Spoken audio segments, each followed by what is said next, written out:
ನಮಸ್ಕಾರ. ದಿನಕ್ಕೊಂದು ಕಗ್ಗಕ್ಕೆ ಸ್ವಾಗತ. ವಿಶೇಷಕ್ಕೆ ತಲೆಬಾಗು.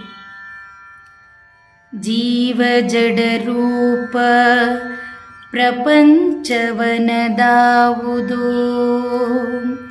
ಆವರಿಸಿಕೊಂಡು ಮೊಳೆ ನೆರೆದು ಮಿಹುದಂತೆ, ಭಾವಕೊಳಪಡದಂತೆ ಅಳತೆಗಳ ಒಡದಂತೆ, ಆ ವಿಶೇಷಕ್ಕೆ ಮಣಿಯೋ ಮಂಕುತಿಮ್ಮ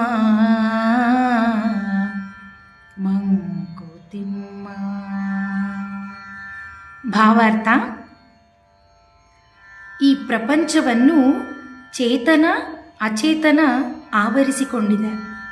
ಆದರೂ ಪ್ರಪಂಚದ ಅಂತರಂಗವನ್ನೆಲ್ಲ ಒಂದು ವಿಶೇಷ ಶಕ್ತಿ ತುಂಬಿಕೊಂಡಿದೆ. ಅದು ಭಾವನೆಗೆ ಒಳಪಡದಂತೆ ಅಳತೆಗೂ ಸಿಗದಂತೆ ಇಹುದು. ಆ ಮಹಾದ್ಭುತ ಶಕ್ತಿಗೆ ತಲೆಬಾಗು. ನಮಸ್ಕಾರ.